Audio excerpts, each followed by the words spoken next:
الله والصلاه والسلام على رسول الله.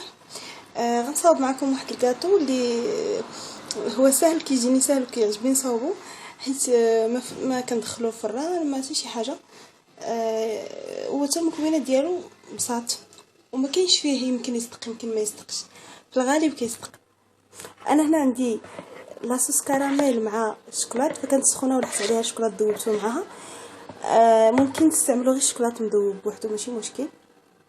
والله بغيت نعطيه مذاق اروع لان الكراميل زوينه كتعجبني واستعملتها. يعني ماشي ضروري تستعملوا فقط غير الشوكولات مذوب الا ما كنتوش عارفين كيفاش ديروا تصاوبوا الكراميل. ولكن انا كنوعدكم غادي ندير واحد الفيديو ندير فيه الطريقه ديال صنع ولا تحضير صوص الكراميل وغير بالحليب بدون قشطه طريه، يعني كلشي قد يصاوبها. هنا عندي كاوكاو مهرمش بحال هكا، ما مطحونش بزاف غير مهرمش. دابا غادي نبقى نلوح من هاد الكاوكاو على هاد لاصوص حتى كنحصل على واحد العجين اللي ممكن انا نجمعها بيدي، واحد خليط عفوا ماشي عجين لان هذا ماشي عجين. ها هو الخليط ديالي، انا راه جاني كاوكاو ولاصوص قد دابا غادي نبقى نكور نديرهم في كويغطات ديال الحلوه. هانتوما غتشوفوا هنا انا كنعمر كويغطات.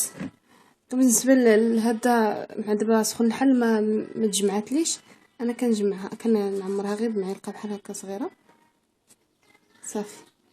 ودابا غادي بعد ما عمرتهم غادي ندوب الشوكولات باش نزوقهم ولا نغطي ليهم الوجه بالشوكولات.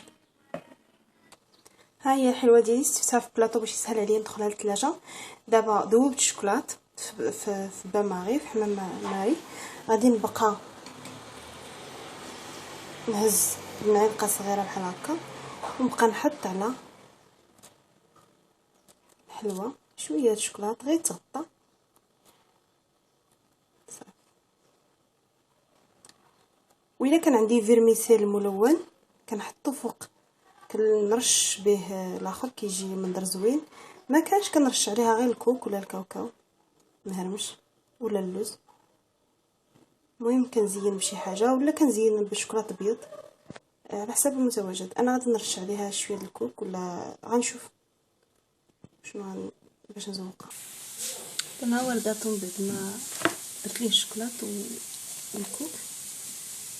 دابا غادي ندخلوه للثلاجه حتى يجمد ونديرو في بواطه. وها الكاطو موجود بلا فران ولا حتى شي حاجه. هما الحليوات ديالي بعد ما بردوا في الثلاجه، ها نتوما كتلاحظوا قصاحوا بقاو ولاو شادين راسهم. كنستفهم في بواطه وكنحتفظ بهم في الثلاجه.